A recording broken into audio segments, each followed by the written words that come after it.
My first question would be, Considering the environment for the future, how is Alberta planning to transition towards a fossil fuel-free energy sector while still providing affordable energy bills to Canadians?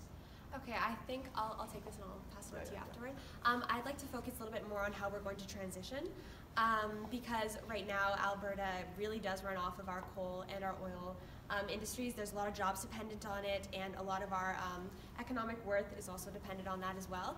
I think it's going to have to be a very slow transition. It's going to have, I know they're pushing for 3 years. I think that's a little bit too ambitious. Like, I do think ambition is a good thing. I think it's a bit too ambitious though.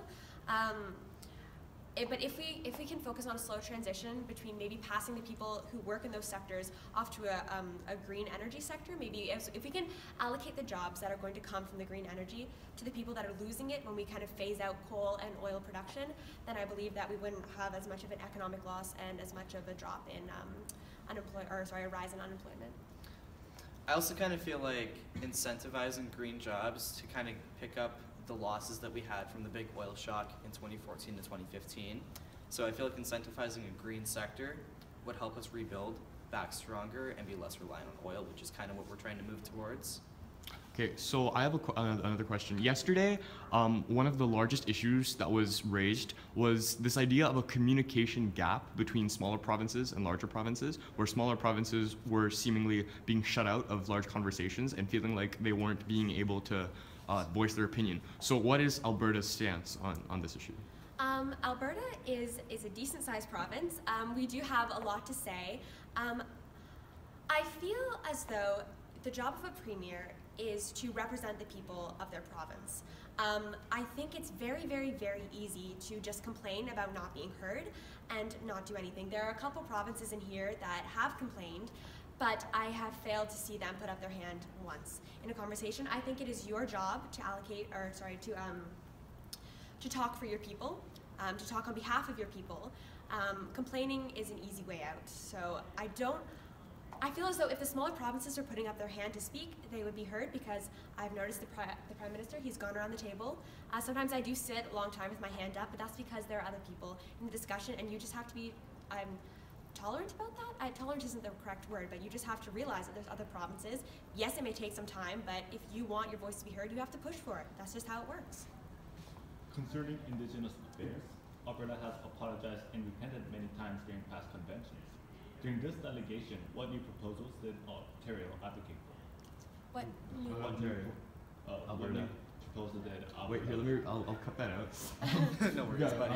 Concerning Indigenous affairs, Alberta has apologized and repented many times during past conventions. Okay. During this delegation. On the topic of what? It's on the Just topic in of general? Indigenous affairs Okay. in general, especially considering yesterday, again, one of the main issues was in all the smaller ministries, maybe not so much the First Minister's Committee, but in all the smaller ministries, it seemed like they were being shut out completely of a Yes, discussion. I do understand So what has Alberta done differently in today's committee to address this issue, and what's Alberta's stance on the shutting out of Indigenous peoples in general? As much as I said that it's the job of the premiers to talk on behalf of their citizens, I think it's a completely different demon when you look at the way that the government is treating the ministries of Aboriginal Affairs and the First Minister of the Assembly of First Nations, because I don't know why it's barbarous, but barbaric, but it has kind of been that way over the years that they are shut out. So I do notice that there is a little bit of discrimination going on, not necessarily in my ministry. However, pushing them into a small room when you have an entire university, that seems a little bit pointed. What we're trying to do differently this year is we're trying to really, really work with our Aboriginal and our Métis communities, because they are part of our citizens. When I say that I have to advocate for my citizens, I'm not leaving out the Aboriginal communities. We have talked very closely with the First Minister of the Assembly of First Nations to make sure that when we're discussing topics such as pipelines or amending the Indigenous Act, which is what it's called now, we want to make sure we weren't stepping on her toes, because that's just not something that Alberta wants to stand for anymore. Okay. My last question for you is, between yesterday and today, do you feel like your goals that you had in your opening ceremony that you mentioned, do you feel like they've been fulfilled? Are you happy with the results? Is there anything that you would have liked to change? And is there anything you're unhappy with? My speech really centered around change. I used the word change probably about 10 times. And I'm happy to announce that there has been a lot of things changed. A lot of the goals that we had set have been reached. We were actually the ones to propose the changes that were made To the refugee and immigrant policy. So, did you want us to go over Yes, that? please, Yeah. please. Okay, so yesterday we proposed both a system for screening refugees, and then we proposed a system similar to tax brackets on the federal level for allocating funds to new refugees coming into Canada. And that was Alberta that proposed it, and then everyone else kind of put it through. So that was a change that we kind of kickstarted, That was a which big we're very one, proud yeah. of.